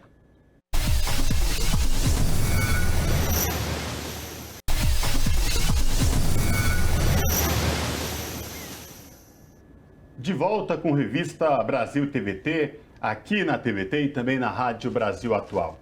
Uma comitiva com 18 organizações da sociedade civil brasileira esteve nesta semana em Washington para debater os riscos de golpe nas eleições aqui no Brasil. São entidades nacionais e internacionais com agendas ligadas aos direitos humanos, entre elas Instituto Vladimir Herzog, Comissão Arnes e o Washington Brasil Office. Um dos encontros aconteceu com o senador democrata Bernie Sanders, que se disse muito impressionado e preocupado com os relatos da comitiva sobre os ataques de Bolsonaro à democracia e ao sistema eleitoral do país. Sobre essa questão, nós conversamos agora com Paulo Abrão, que é professor de Direito e diretor executivo do Washington Brasil Office. Olá, professor, tudo bem com o senhor? Seja muito bem-vindo. Muito obrigado. Professor, muito discutiu aqui no Brasil a iniciativa desta comitiva que foi até Washington discutir, falar sobre o que está acontecendo aqui. Esta ameaça sobre o nosso processo democrático, sobre o Estado Democrático de Direito. Queria que o senhor trouxesse para a gente, para os nossos telespectadores aqui da TVT e ouvintes da Rádio Brasil Atual, essa iniciativa e como que foi aí as agendas de vocês.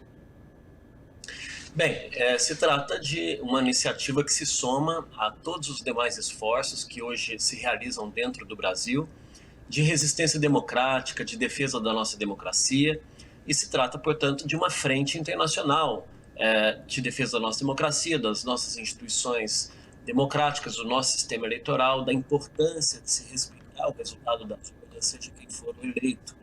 Então, nós tivemos, durante essa semana, 19 organizações da sociedade civil, do campo popular, do campo progressista, direitos humanos, meio ambiente, indígenas, liberdade de expressão e tantas outras, levando uma mensagem para as autoridades americanas a respeito de se reforçar o apoio à nossa democracia. Nós entendemos que, numa sociedade internacional cada vez mais integrada, é fundamental que nós tenhamos processos de solidariedade internacional com os movimentos sociais e as organizações brasileiras para reforçar as nossas próprias posições internas.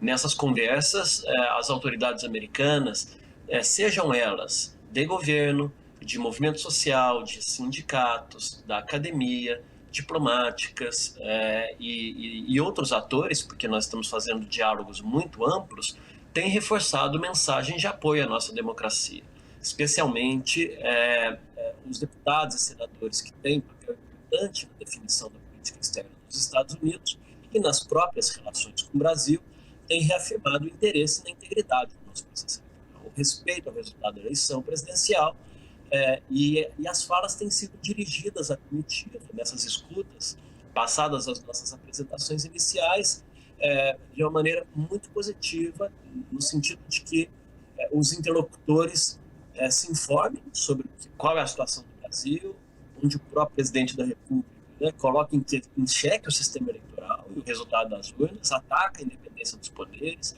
por meio de ações que são bem dirigidas contra a Justiça Eleitoral e a Corte Suprema do país, o Supremo Tribunal Federal, e também esses mesmos interlocutores se manifestem dentro das suas áreas de atuação, de influência, respeitando a nossa soberania, reconhecendo a confiabilidade do nosso sistema eleitoral, que sempre demonstrou, desde o início do seu funcionamento, uma alta confiança de parte da sociedade brasileira, nunca houve nenhum indício de fraude e, portanto, que eles não tenham nenhuma dúvida de que a comunidade internacional, terminadas as eleições, possam validar o resultado das nossas eleições dentro do marco usual de pronunciamentos de presidentes do mundo inteiro, felicitando a pessoa eleita, que já acontece, e nós estamos aqui apenas para reafirmar que eles podem fazer isso com tranquilidade, confiando nas informações da sociedade civil como fonte de informação crível e transparente, não sejam exclusivamente dependentes das informações dos atores oficiais do governo.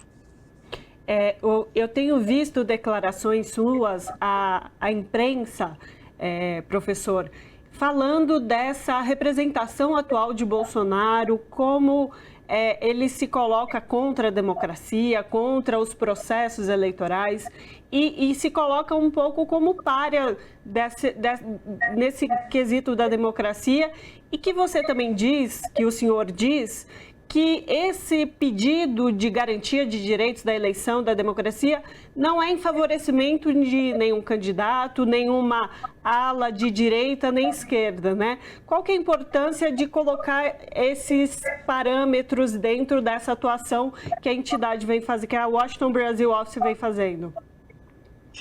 A importância de se manter uma postura democrática, coerente com as lutas sociais brasileiras, que sempre foram a de construir uma sociedade tolerante, diversa, plural, no qual as nossas instituições que ajudam a manter a estabilidade política do país, elas em nenhuma hipótese sejam atacadas.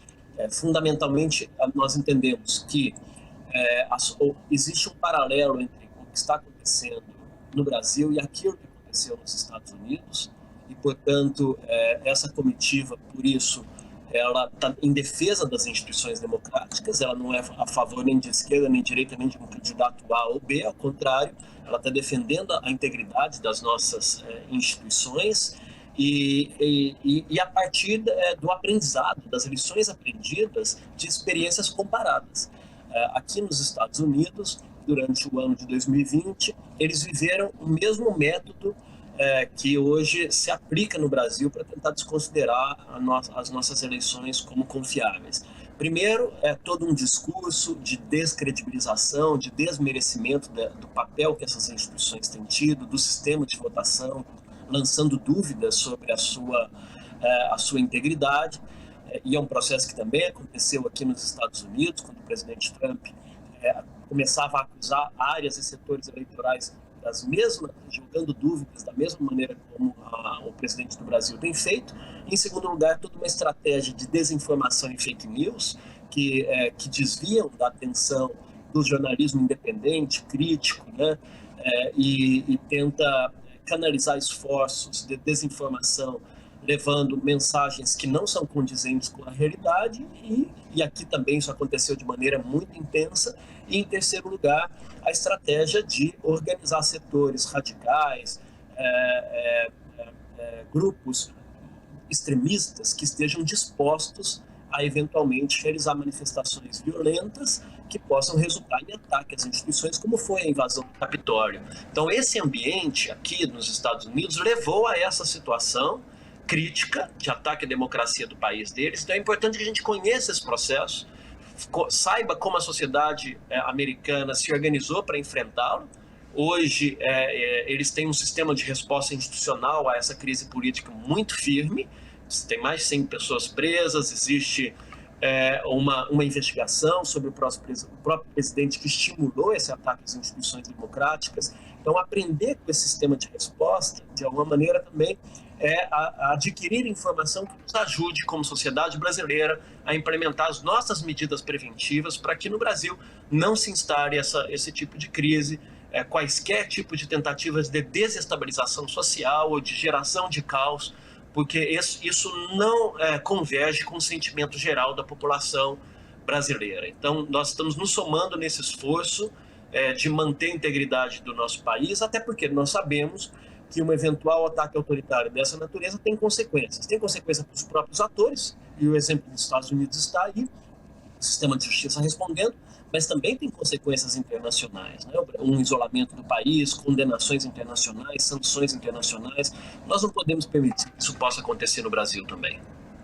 Professor Paulo Abrão, aqui no Brasil, desde da informação desta iniciativa, da comitiva que ia para os Estados Unidos, para Washington, muito se repercutiu aqui, não só na mídia progressista, mas também em veículos da mídia tradicional, vários sites, televisões. Queria que você trouxesse para a gente qual o saldo positivo desses encontros, das reuniões que vocês tiveram aí nos Estados Unidos, sobre tudo que está acontecendo. Aqui em Washington, as organizações brasileiras foram recebidas por autoridades que, de maneira uníssona, proferiram mensagens muito semelhantes, né, no sentido de apoiar o nosso sistema eleitoral, de expressar confiança nesse sistema, reforçando as mensagens de apoio à nossa democracia. Nós nos surpreendemos positivamente com esse processo, o que, de alguma maneira, também demonstra que a comunidade internacional está atenta para o que está acontecendo hoje no Brasil. E um pedido muito especial que as organizações fizeram é de que esse processo de reconhecimento do resultado das eleições ele aconteça de maneira imediata e célere, para não deixar margens de tempo, né, para a instalação de crises ou convulsões sociais dentro do Brasil. Então, é um movimento organizado que demonstra uma força da sociedade civil organizada, dela também, ela mesma, adotar suas ações de defesa da democracia, na medida em que o próprio presidente da República internacionalizou as eleições do Brasil, quando ele chamou os embaixadores para uma reunião em Brasília, e nessa reunião falou mal das nossas próprias instituições. Então, o presidente internalizou isso, e essas informações equivocadas e falsas sobre o nosso sistema precisam ser contrapostas por informações sérias, baseadas em fatos, desde a sociedade civil e do campo democrático brasileiro. Então, é uma maneira de somar esforços para estarmos juntos, ombro a ombro, em defesa da nossa democracia, porque certamente os próximos 2 meses serão duros em termos de escalada de polarização, que na verdade não deveria ser um problema em si mesmo se ele não estivesse adquirindo uma linguagem de violência que nos preocupa muito, porque ela atinge especialmente os setores historicamente discriminados, né? As candidaturas negras, das mulheres, dos indígenas, dos setores sociais críticos, nos quais se tentam gerar processos de intimidação, destruindo a nossa democracia no seu princípio da pluralidade, da tolerância e da paz. Então, eu acho que no campo da sociedade civil, essa é uma demonstração também de aspectos mais amplos sobre a luta pela democracia no Brasil, pelos direitos humanos, independentemente de quem seja o vencedor. Nós estamos aqui para defender as nossas instituições, e essa tem sido a mensagem-chave de todas as organizações com os nossos interlocutores. E agora, lembrando, professor, que, na verdade, o acompanhamento por entidades internacionais, por órgãos internacionais das eleições brasileiras é uma ação usual. Isso já acontece usualmente em todas as eleições.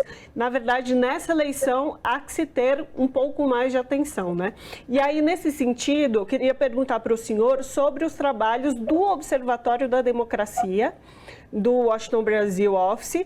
Teve essa comitiva, essas 19 entidades que fizeram essas reuniões, importantes reuniões, como o senhor já bem colocou os resultados, mas para além dessa comitiva que terminou sexta-feira as andanças aí por Washington, quais outras ações esse observatório da Washington Brasil vai fazer daqui para frente? Tem já alguma ação planejada? Qual que é o plano, né, o planejamento?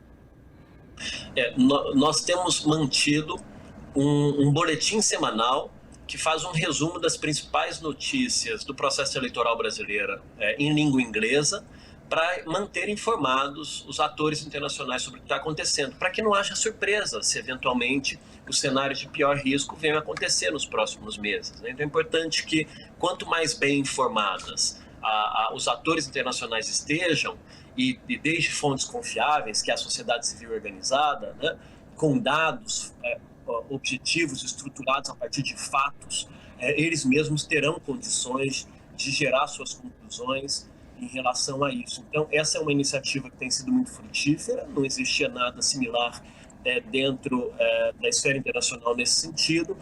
Estamos buscando manter diálogos com os atores locais, que nesses encontros pediram que a gente faça seguimento desses encontros, dessas reuniões, às vezes vão ser em nível virtual, para que eles possam também estar manifestando apoio a toda e qualquer iniciativa, como, por exemplo, aquela que vai acontecer no próximo dia 11 de agosto, com a carta que será lida do campo democrático brasileiro, com mais de 300 mil assinaturas, dizendo que nós queremos paz nesse processo eleitoral, não aceitamos nenhuma forma de violência, não aceitamos nenhum ataque às nossas instituições, que a separação de poderes no Brasil, tal qual está prevista na Constituição, seja um princípio fundamental, né? O respeito à independência do Poder Judiciário. Nesse momento, também, algumas organizações que conversamos, como, por exemplo, organizações de proteção internacional aos direitos humanos, que eles estejam acompanhando as manifestações que o presidente convocou para o próximo 7 de setembro, no qual, no seu discurso da sua convenção, ele anunciou que essas manifestações estão dirigidas contra os homens de preto, os homens de toga, né? Sabemos que é contra a Corte Suprema, o Tribunal Superior Eleitoral. Então é importante que nós defendamos esses ataques e também acompanhando um pouco que os setores populares também estão chamando outras marchas e nos preocupa de maneira particular um ambiente de eventual repressão a essas marchas, né? Nós não sabemos qual vai ser a resposta do Estado. A obrigação do Estado é garantir o direito à manifestação, nunca utilizar o uso da força contra manifestantes, né? e de alguma maneira adotar protocolos de segurança cidadã que possa garantir que todo esse nosso processo eleitoral transcorra como sempre foi, dentro de um ambiente de normalidade. Então, nós estamos focados no processo eleitoral nos próximos 2 meses e, a partir daí, o Observatório da Democracia poderá estar dedicado a outras questões que tenham mais a ver com aspectos qualitativos, sobre qual é a agenda que nós precisamos reconstruir, que foi perdida e destruída nesses últimos anos, né? Em termos de institucionalidade de direitos humanos, de processos de participação, de proteção dos povos indígenas, do sistema de fiscalização do nosso sistema penitenciário, de controle externo das atividades de segurança pública, de combate à violência policial, de defesa da luta antirracista no Brasil e outras tantas agendas fundamentais. A gente poderá depois se dedicar um pouco mais a esses debates que vão ter muito a ver com, que vão depender do que vai acontecer nas eleições. Então, nesse momento, foco total na defesa da nossa democracia nesses próximos 60 dias. Professor Paulo Abrão, quando a comitiva já estava aí nos Estados Unidos, aqui nesta semana, no Brasil, surgiu a questão da carta às brasileiras e aos brasileiros em defesa do Estado Democrático de Direito contra os ataques de Bolsonaro à democracia, ao sistema eleitoral brasileiro. Em um dia, as adesões passaram de 100 mil. Hoje, nós estamos falando, já tem mais de 300 mil adesões a esta carta. No dia 11 de agosto, além da leitura oficial dessa carta, num palco simbólico que é a Faculdade de Direito da Universidade de São Paulo, lá no Lago São Francisco, também vai ter a leitura de um manifesto em defesa da democracia do nosso sistema eleitoral por várias entidades aí unânimes, centrais sindicais, FEBRABAN, Fiesp. Como que essas movimentações aqui no Brasil, dessas instituições, do 11 de agosto, estão repercutindo aí? É uma expressão muito forte, né, de uma organização cívica da sociedade brasileira, especialmente porque se faz um certo paralelo com uma leitura de uma carta parecida em 1977, em plena ditadura no Brasil. Então, é muito simbólico que, de novo, isso aconteça nesse momento. Ela é uma carta muito plural, de setores muito amplos, e de alguma maneira, já é um ponto culminante de um processo de formação de uma consciência crítica de que a democracia deve ser uma unanimidade, né? E que a exceção está exatamente em atacá-la. Então, isso não é admissível. Nós, do ponto de vista internacional, estaremos apoiando esse ato, organizando a leitura dessa carta em vários espaços internacionais, paralelamente também, para dar repercussão e amplitude a esse ato fundamental que ocorrerá no Brasil no próximo dia 11 de agosto. Uhum. E, professor, agora, para terminar, a gente está falando muito de ações internacionais, porque também estamos falando de uma entidade internacional que está acompanhando esse processo de democracia, da garantia da democracia, da resistência pela democracia aqui no Brasil, mas o cidadão e a cidadã aqui do Brasil, qual que é a indicação que o senhor faz a cada um e a cada uma de nós aqui, que pessoas que vão estar presentes, são parte desse processo democrático? Quais são as atenções que a gente precisa ter nesse pleito de outubro? Eu acho que cada cidadão, nesse momento, tem que fazer uma reflexão. O Brasil está numa encruzilhada. Nós temos 2 caminhos. Nós vamos manter a nossa tradição de um país tolerante, de um país que respeita a diversidade, é um país rico nas suas expressões culturais, que sempre busca melhorar constantemente, progressivamente, tem problemas estruturais seríssimos, graves para serem resolvidos, mas que ao longo dos últimos anos, progressivamente, nós vínhamos avançando nessa agenda, né? Um país que quer ser respeitado internacionalmente, e um país que mantém a sua coesão interna, né? Com autoridades que não promovam divisão social interna e nem violência, e sim com autoridades que promovam uma coesão social, uma fortaleza nossa como nação, porque estando mais coesionados internamente, juntos internamente, nós estamos mais fortes também para participar como um ator global, junto a outras civilizações, outros grandes países, porque afinal de contas hoje o mundo é integrado, né? E nós temos que entender isso. Então essa escolha nós precisamos fazer. Então acho que todos nós temos que saber fazer nos envolvermos diretamente nesse processo de defesa das instituições e fazer coro a todo esse movimento social que compreende esse processo de maneira apartidária, de que aqui nós estamos defendendo a democracia. Então, essas opções estão dadas. Oxalá a gente tenha condições de que a grande maioria da população brasileira forme uma consciência na continuidade desses valores e não na reiteração de um novo ciclo que empurra o Brasil para uma lógica de divisão, de conflitos dentro das nossas famílias, de discurso de ódio. A cada dia a gente acorda com uma nova polêmica artificial que vai gerando tensões nas nossas vidas. O povo brasileiro quer paz, o povo brasileiro quer tranquilidade, quer voltar a viver com tranquilidade. Nós acreditamos nisso, a gente é uma grande nação, nós podemos fazer isso. Então, acho que o conselho vamos nos unir nesse movimento. É um movimento amplo, de vários setores do país, e se a gente souber efetivamente conquistar isso e neutralizar quaisquer outras formas que venham a atentar a essa lógica, já será uma conquista em si mesmo. Tá certo. É esperançar no futuro, né, professor? Essa é a mensagem. Então, conversamos com Paulo Abrão, que é professor de Direito e diretor executivo da Washington Brasil Office. Professor, mais uma vez, obrigada pela sua participação aqui no Revista Brasil TVT. Muito obrigado a vocês. Abraço, professor. Abraço. E vou te fazer um outro convite, viu? Já está inscrito lá no nosso canal do YouTube da TVT? Não? Se não, vai lá, faz sua inscrição para receber, se inscreve lá, aperta o sininho para receber notificação e nele você acompanha toda a programação da TVT também no YouTube, youtube.com/redetvt. Além do nosso canal direto no YouTube, com toda a programação na íntegra, você também pode se inscrever no Cortes TVT. O que é o Cortes TVT?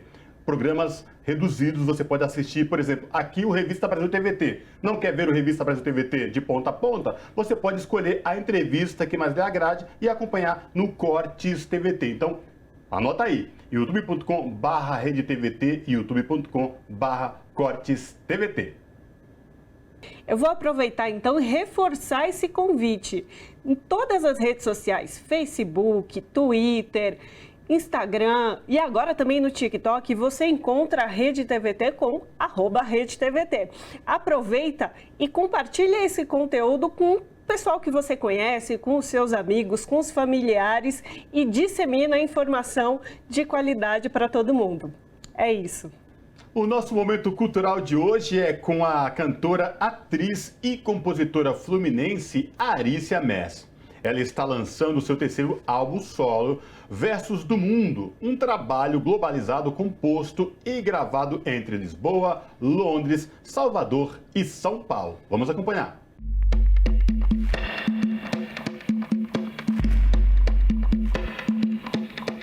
Não tenha medo, não,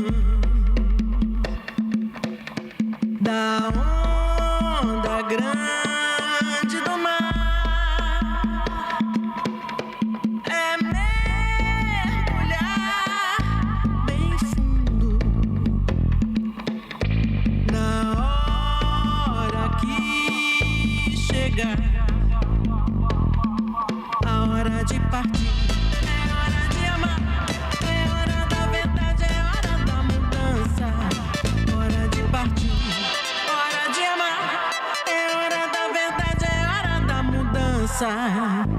Não tenha medo, não. Não tenha medo, não.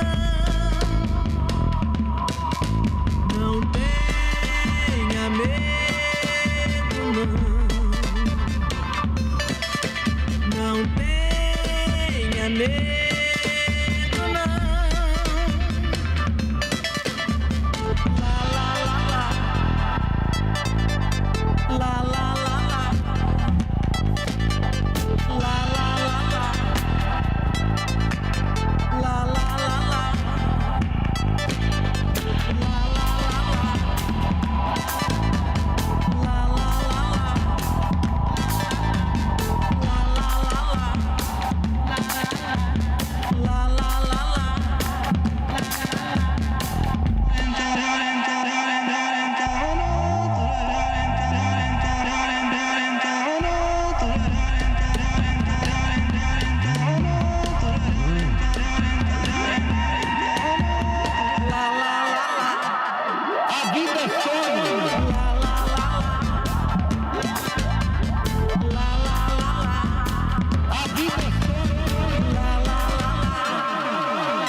É hora de partir, é hora de amar, é hora da verdade, é hora da mudança.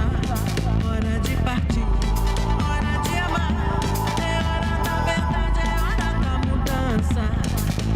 Não tenha medo, não.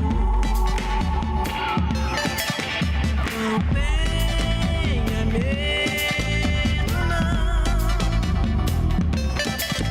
Não tenha medo, não. Não tenha medo,